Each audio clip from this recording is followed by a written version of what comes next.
We all know that feeling of shock and panic when something of value is stolen.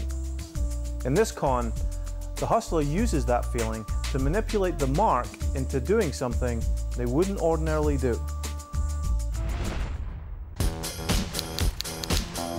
Alex, Jess and Paul arrive at the service entrance of a large London shopping arcade. They make their way to the cafe area on the second floor, a suitable hunting ground for our team. They split up to take up their positions for today's scam, the bag and pin snatch. Alex and Jess are pretending to be tourists whilst keeping an eye out for a suitable victim. They have chosen this woman, and it's her handbag that's the target. The bag is going to be snatched, but that's only half the plan. The stakes are much higher, as you will soon see. Alex and Jess wait for an opportunity to make their move, while Paul watches proceedings from the back of the cafe. This is their chance. The woman's friend leaves the table, and the mark is now alone and vulnerable. Okay, no problem. Yeah, I come too. But when will I see you? No? When I come back? Does your number work here even though... Yeah, no. Hang on, we take one photo. Okay? 1 second. Excuse me. Can you take a photo? 1 second. Alex and Jess distract the mark and manoeuvre her into turning her back on her handbag. Like this. There's Paul. He's going in for the steal. I have to put it on here. 1 second. I think he's like this. Okay. Thank you. Instead of doing a runner, Paul takes a seat near the mark's table. Alex and Jess have their photo, but the mark turns back to realise her bag is gone. Out of sight of the mark, Alex has to get somewhere fast. Yeah, I've got to go to the van.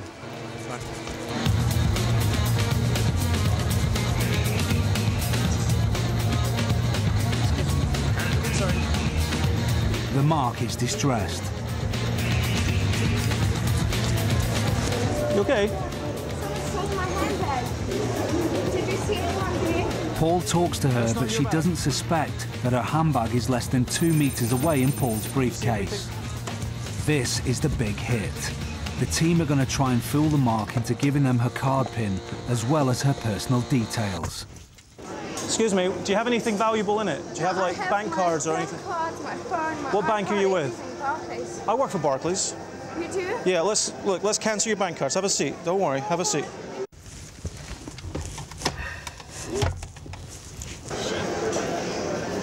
Did you not see anyone come here? No, there was somebody walking through, but hold on. See someone here? Hold on.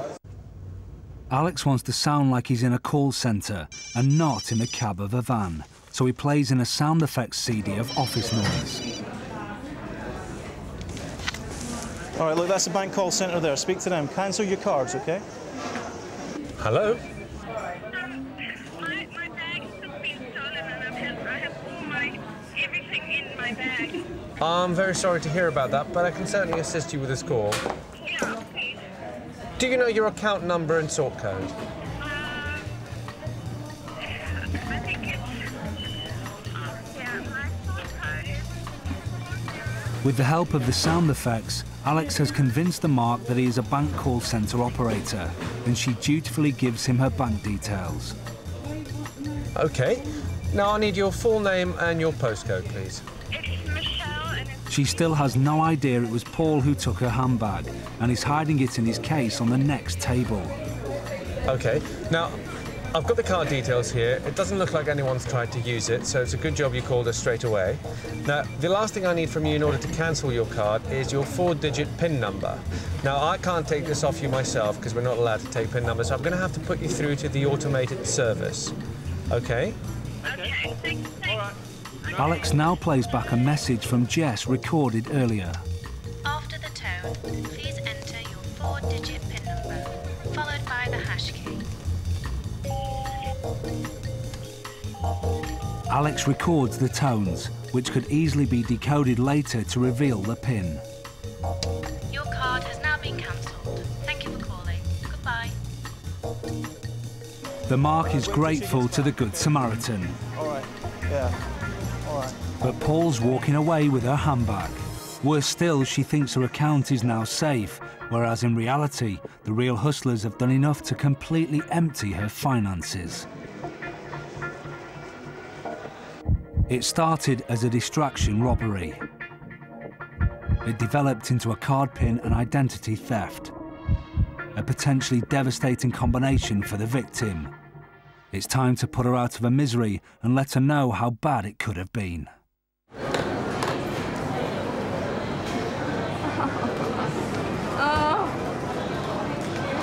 Thank you, I stole your bag. I pretty much carry my whole life in my handbag anyway. My cards and, oh man, everything. So the person on the phone, that's just a whole scam. Everything's a scam. Then they're just gonna get all my details then, aren't they? And just, then they can do whatever they want. Oh, well, thank goodness it's only you this time. Oh, no. Sorry, I'm still all shaky. There's two very important elements that make this con work so well. First, when we get the mark to take a photo of myself and Jess, she's concentrating on us. She's not looking at her bag, and that gives Paul a perfect opportunity for a clean steal. Second, when she makes the phone call, everything is as it should be. There's office noises in the background, there's phones ringing, there is nothing to arouse her suspicion. And without thinking, in panic, she gives all her information straight to us. Always try and keep your wits about you. And if something doesn't seem right, then ask questions. But what you must always remember is that the only person that knows your PIN number is you. The bank don't know it and they shouldn't ask for it. So if they do, then you should be immediately suspicious. We meet people who've lost their handbags every day. And the effect on them is devastating. They lose their phones, they lose their address books, house keys, car keys, cash, cards. All these things have got to be replaced, and they have to basically reorganise their life. A while ago, a friend of mine told me an amusing story of an estate where everybody was wearing exactly the same make of brand new white trainers. And what was more interesting than that was the way those trainers were acquired. Now, this is known as van dragging. Van dragging can range from the sublime, which is the hundreds of thousands of pounds worth of state-of-the-art computer equipment, to ridiculous, which is a Christmas load of turkeys going missing.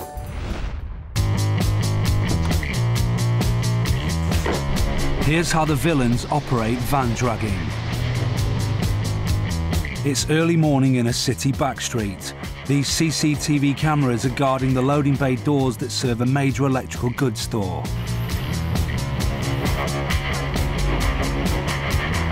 The real hustlers arrive for the start of today's scam. Jess scribbles 2 identical notes.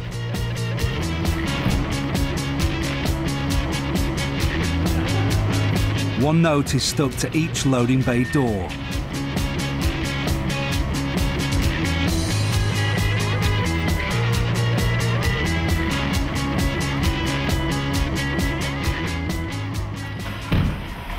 So why do the team want delivery drivers to ring their number? Here's the answer. The team are going to park in the best place to observe the comings and goings in the street. The boys will wait out of sight while Jess keeps a lookout for any arrivals at the targeted loading bay. If a van does turn up, hopefully the driver will read Jess's sign and call her. She'll then send in Alex and Paul after convincing the driver to hand over the goods to her warehouseman. The hustler's van is parked here, enabling Jess to keep surveillance.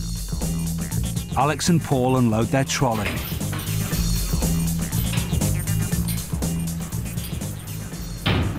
They will keep out of sight here. But the plan might come unstuck. Jess doesn't know it yet, but this is her delivery van arriving. It's early and it's turned the wrong way up the dead-end street. This is dangerous. It's going to pass right by Alex and Paul's hiding place. The driver will be looking everywhere for his loading bay, and if he spots the boys hiding, it will blow their cover.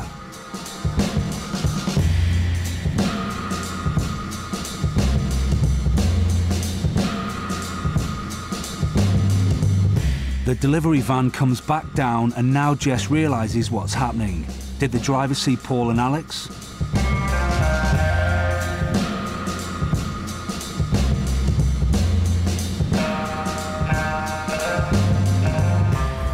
yes, he's pulled up right next to the door. Fantastic.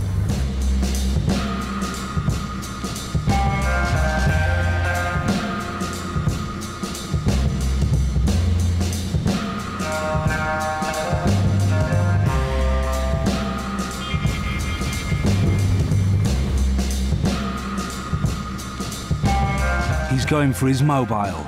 Jess must now play her role.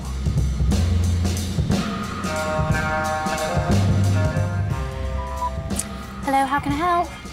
Yeah, hi, we've got a delivery for you. We're outside, yeah? Oh, right, OK, we're actually having problems with the door. Are you outside right now? Yeah. Right, I'm going to send a couple of guys round just to help. OK, they're on the way now. Thanks, bye. Boys? Come in. Ready, go for it. We're on our way. The driver is taken in and unloads his cargo, £10,000 worth of widescreen TVs. Meanwhile, the boys have come out of hiding. They're about to find out if they were seen or not. You for 24, mate? We're waiting for a locksmith. Be about half an hour. Yeah? Sorry, yeah, we got to get the doors cart this open around. today. Guys, What we got? around. Is that it? The driver's fallen for it. He couldn't have seen them. Jess can afford a sigh of relief. Where'd you want it, anyway? Paul signs for the delivery and joins Alex in loading up their booty. You dead? Yeah. Go the other side. Hang on a minute, mate. Wait a minute.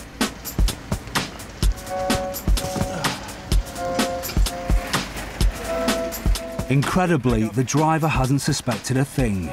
Not the crudely written note, nor the phone call, or even Alex and Paul decked out in fluorescent jackets and homemade security IDs. His load has been hijacked, and he doesn't even know it. I'm having this one. Jesse, we're ready for our van.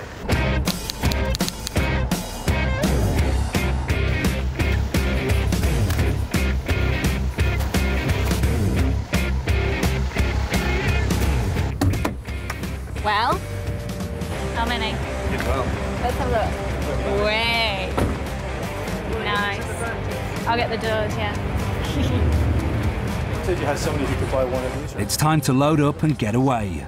This was no violent robbery, but a terrifyingly simple con trick that has stolen £10,000 worth of goods under the unsuspecting gaze of CCTV and under the nose of a professional delivery driver.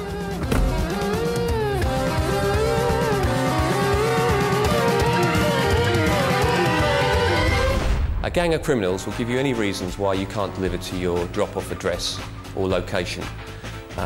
They'll say that the forklift is broken down, the warehouse floor is flooded, or any other reason.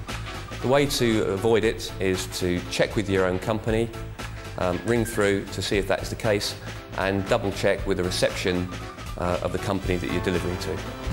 Valet parking is becoming much more common in the UK, but in the US, it's everywhere. But it's something that can be abused by hustlers. In Hollywood a few years ago, a big event on Hollywood Boulevard took up all the parking on the street. So some hustlers opened up their own valet parking service. Except after the event, people came out to find that the hustlers and their cars were gone. Of course, that would never happen here in the UK. Would it? This may not be Hollywood, but the stakes are the same. This is the valet steal. Alex is hanging around this patrolled car park. He seems to be on official business as he measures up the surrounding area. But he is actually keeping a covert eye on this man, the car park attendant. Alex isn't going to rob him. He is after his customers and their cars. Alex's waiting game pays off. The attendant walks off on a break. Once he is out of sight, Alex slips past the gates.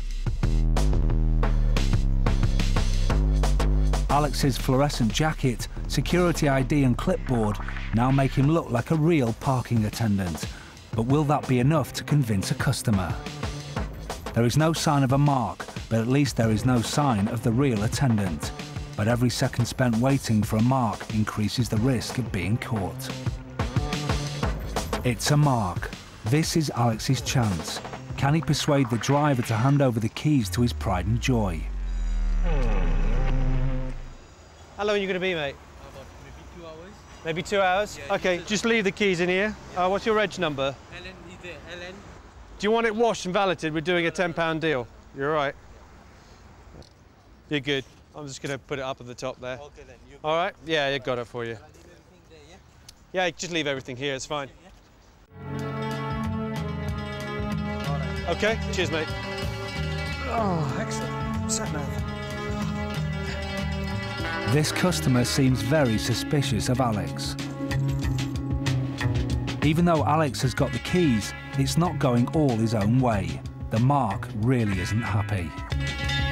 Yeah, fine, just put him back in. All Alex wants to do is drive away, and all the car's owner wants is to see his precious car parked up safely. It's no good. The real attendant could be back any minute. Alex has to get rid of the Mark, so he pretends to park up.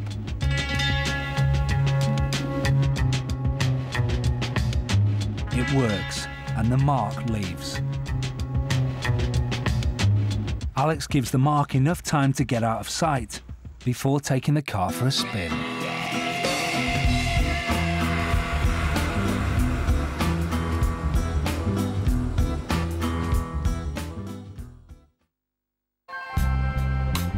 The Mark returns to claim his beautiful car and is met by the real attendant and some very bad news. I just come in as a me out. You just come in? Yeah, 5 minutes ago. You need our ticket? Sorry? You need our ticket? That's not our ticket. Our ticket's these. Oh, who is this? I have no idea. Huh? I don't know. Who is this? Fuck, I just give this to somebody here. Oh, it's just me. Man, else. He's not taking this well. Huh? You just tell me to give him the keys and... We don't take people's keys off them. Oh, you need my car. No way. Else, man. Oh, The Mark's world is crashing about his ears, but it's worse than he thinks. Right, so basically what we have here, tons of house keys. The guy just left them in the car. You can see a little ring mark on his window screen, and I believe, bingo, sucker, and of course, sat nav.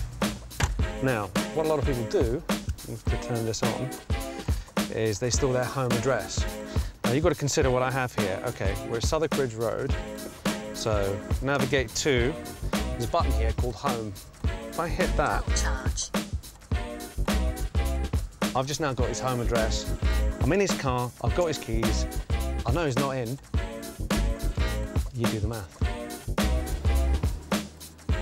So, what does the Mark make of valet parking, real hustle style? he just tell me, leave the car here and you can... I said, can I trust you? He said, okay, leave the car here and he'll park it for me. That's why I make me trust him with the green coat and everything. So, obviously I was so stupid. That was a big shock. With his car and household safe, it's a happy ending for this driver, but it could have been a nightmare. So, how can you protect yourself against the valet steal? Remember, if you ever have to leave your keys in your car, make sure your house keys are not left with them. If you have a portable satellite navigation system, take it with you. If it's built in, then make sure your home address is not stored under the button that says home. If a hustler has all three, then it's too easy. With 61 million mobiles connected to the UK network, everyone's always after the latest phones. Now that's a great opportunity for any hustler.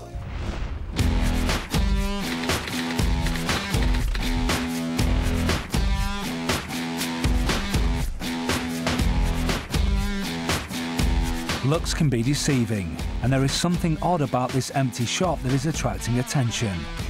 I'd like to smash the bloody place up, to be quite honest with you. I've lost 250 quid, just like that. It seems like there's nothing I can do about it at the moment. Because 24 hours earlier, it was a mobile phone shop, and it really was a case of phones for us. The team starts dressing their new mobile phone shop. All they need to do to make it look authentic is to give it a silly name, have a couple of mobile phones for display, and a lot of empty boxes. But what's special about this shop is that in 24 hours, it won't exist.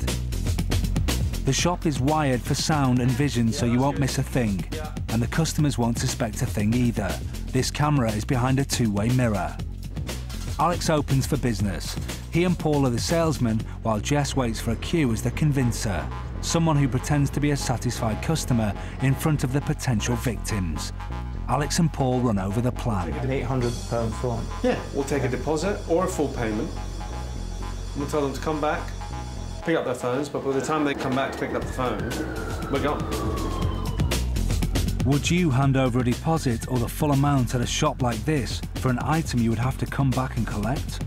The bait is a huge saving on the normal price, but keep watching to see how the team reel them in with image, play acting and downright lies. The first customer arrives. Already 2 men in suits and a stock shop seem real enough. How do we help? Pay-as-you-go phone. All right, my colleague can have a... Hi, how are you? Not too bad, thanks. What's your name? Mike. I'm Paul. Nice How are you? Their sales talk is believable. Well, what we're selling are the best phones, the most up-to-the-minute phones, for the best prices. Now Jess makes her entrance, a happy shopper there to pick up her phone. For retail. If the victim had any doubts, then this little act reassures him that the money up front will be honoured by delivery of goods. It's on the very top shelf there. All right. Yeah, sure. This is Quick. Take care. 50 quid, that would be this one here. That is $59.99.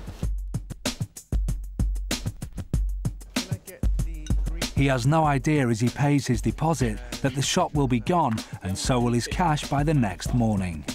Yeah, will do. In case I'm not here. So, before 10 tomorrow, yeah? After 10 tomorrow. After 10 tomorrow. All right, that's great. All right, Lovely. thank you very much. For your help. Thanks very much. Take care. Cheers, thank you. I'll see you Bye-bye. soon. Cheers, bye-bye. Cheers. Bye. Well, we just made 50 quid. What did we sell? We sold them... well, we actually didn't sell them anything. I think we sold them a little piece of paper about this place. Sold them a little receipt.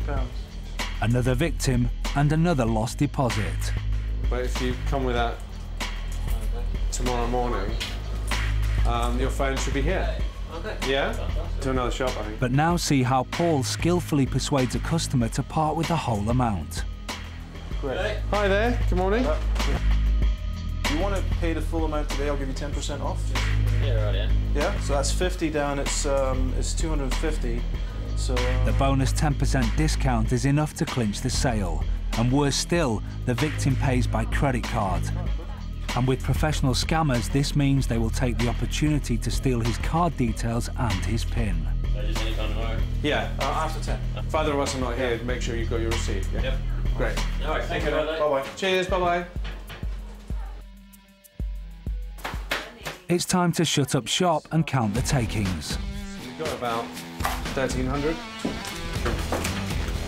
With the victims not due to return until the next morning, our team have got plenty of time to clear up and clear off. The fake wall and hidden cameras are removed to leave a barely recognisable empty shop. Our ripped-off customers are left with nowhere to go and no way to get their money back. Well, what's just happened is I've gone to that shop yesterday to get a phone. It was one that I've been looking at for a while. I'd actually been saving up to get it. And I've gone back today and they've cleaned out the shop. They're gone, so I've obviously been conned. I've lost 250 quid, just like that. I want to get my money back. That's the main thing. I really want to get my money back. There's an old saying, if a hustler wants your money, all he needs to know is what you want. Don't be tempted into giving your money to a company you've never heard of, unless you get the product in your hand. We've all seen these free scratch cards that arrive in junk mail and magazines. And they all seem to be winners. Surely there's a catch, isn't it? Paul is busy designing some fake scratch cards because we're going to show you how not to get caught out in the scratch card swindle.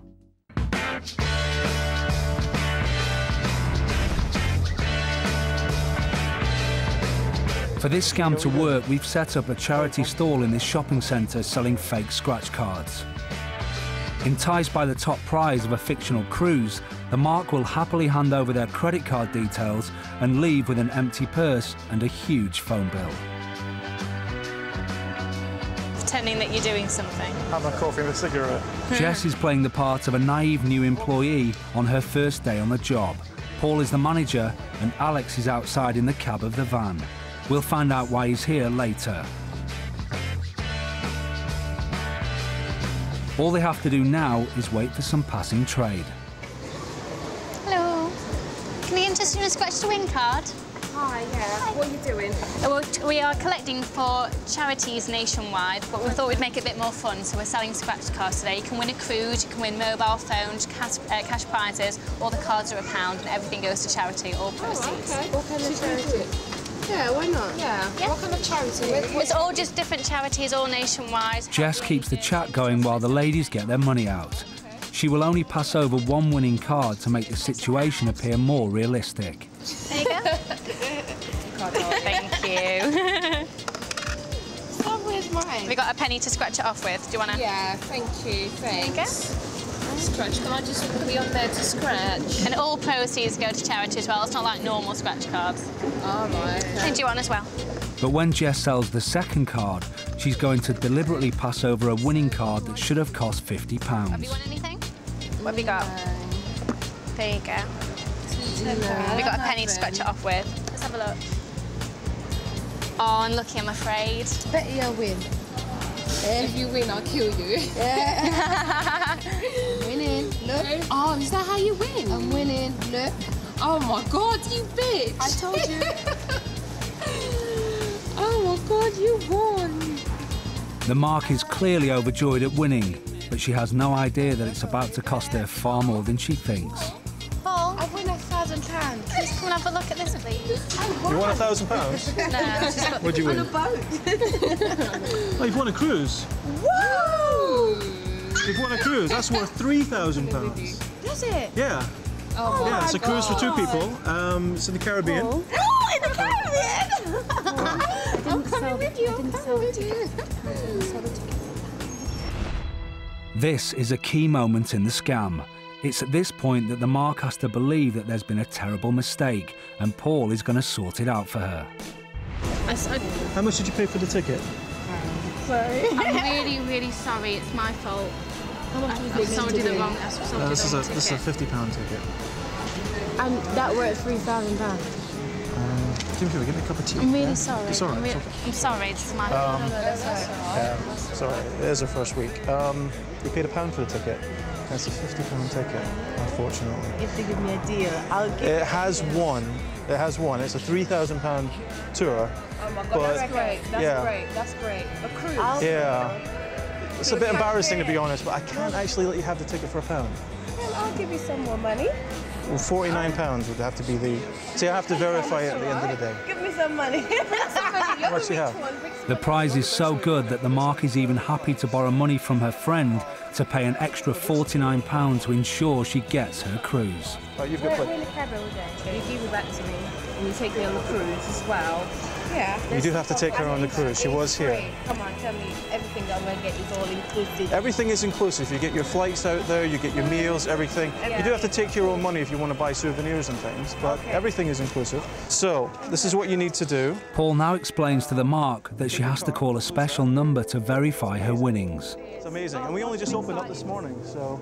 What she doesn't realise in the excitement is that she's calling a premium rate number that our hustlers have set up, and Alex is in the van waiting for her call. He'll keep her talking for as long as possible. With the aid of a CD player and some office background sound effects, he'll be able to get this lady's name, address and credit card details. Hello, charitable organisations nationwide. Hello, this is for the cruise. Oh, you have you? Oh, congratulations. Thank you. Okay, let me just take some details up, just to verify you have one. Have you got your ticket with you? Yes, I do. Okay, could you read me the serial number of the ticket, please? Okay, is it in the back? Yes. 252. Okay, I'll just hold you there for a second.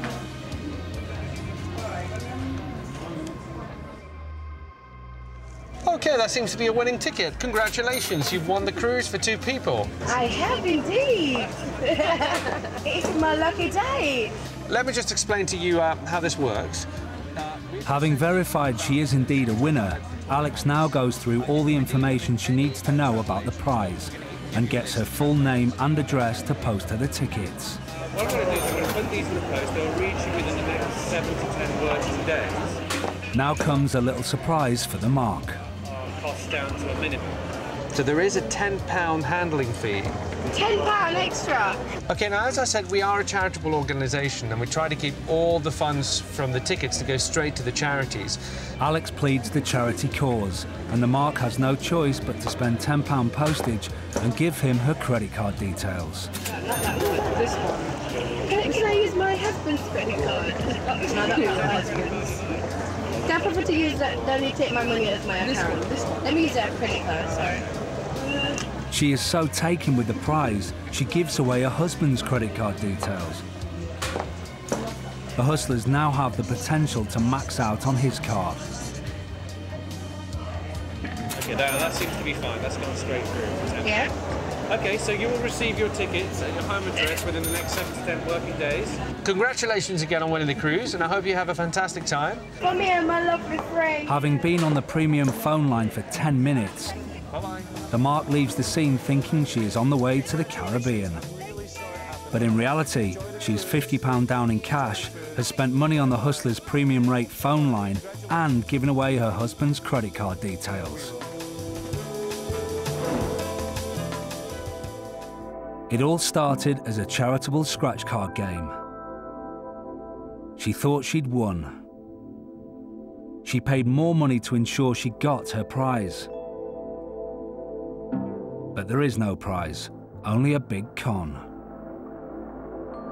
We told her what had happened, so what advice does she have to avoid being ripped off? Don't use a credit card to people that you don't know or companies that you don't know, you know. So I'm quite happy that I'm learning something new today, basically. So I was, you know, I'm not upset. So next time I know to do better. Be suspicious of any prize or award that asks you to pay your own money before collecting the winnings. And if you ever win a competition that you never actually entered, guess what? It's probably a scam. In trading standards, we have been quite successful in dealing with some of these scams where premium rate phone lines have been used, and where we've been able to show that the prizes that are being offered just simply aren't there and they're never given out by the companies. And in that case, the people behind the company tend to get prosecuted. Pickpockets often work in busy and enclosed areas, such as buses and tubes. Now, this gives them a great opportunity to get very close to you and your belongings.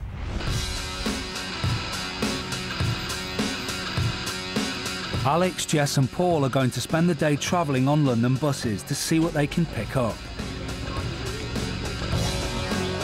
Alex has identified a possible target and gets close.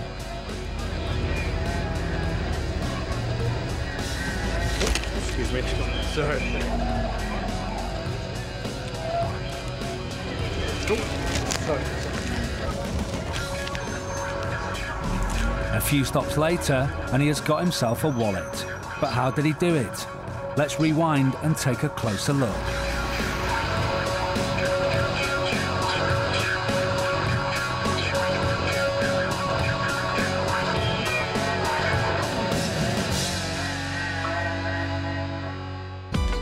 Alex looks like a normal commuter reading the paper and positions himself as close as possible to the mark.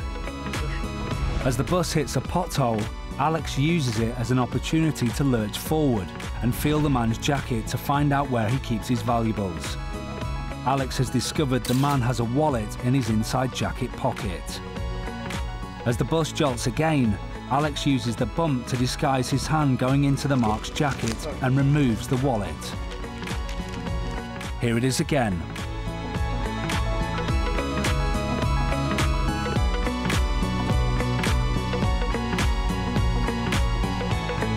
Alex then deftly wraps the wallet up inside his newspaper and gets off the bus at the next stop.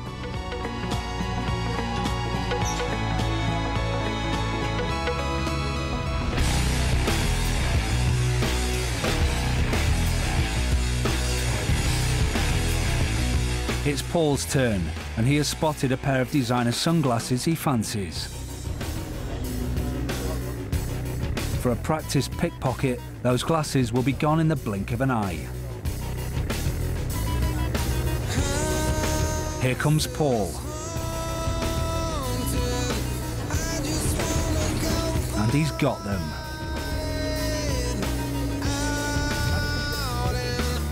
So, if you missed it like the mark did, let's go back and take a closer look.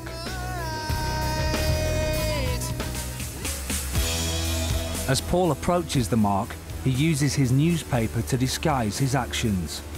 He deliberately pushes past and in one smooth action lifts the glasses out of the jacket. If things can be lifted that easily, it explains why pickpocketing features so high on the list of city crimes in the UK.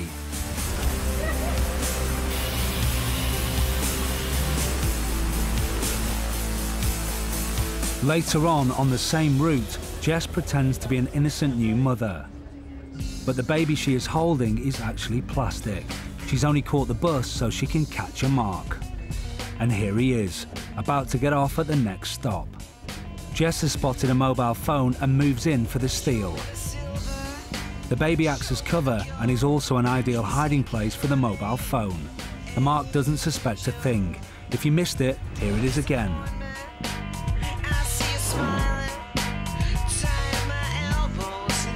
Jess takes a seat. And the mark leaves the bus unaware that he has just been robbed. The bus makes an unlikely getaway vehicle, but it's worked for Jess. So, what can you do to prevent your pockets being picked? There's many ways that you can identify yourself as a target to thieves. If you've got expensive goods on and they're on display, this is going to draw thieves in. You can wear different headphones for your MP3 player to disguise what model that is. And if you've got expensive sunglasses, if you've got a big bulging wallet with too much cash in your back pocket, the thieves will see this. They're actively out there looking to target people. Keep these things covered up and don't let the thieves see them.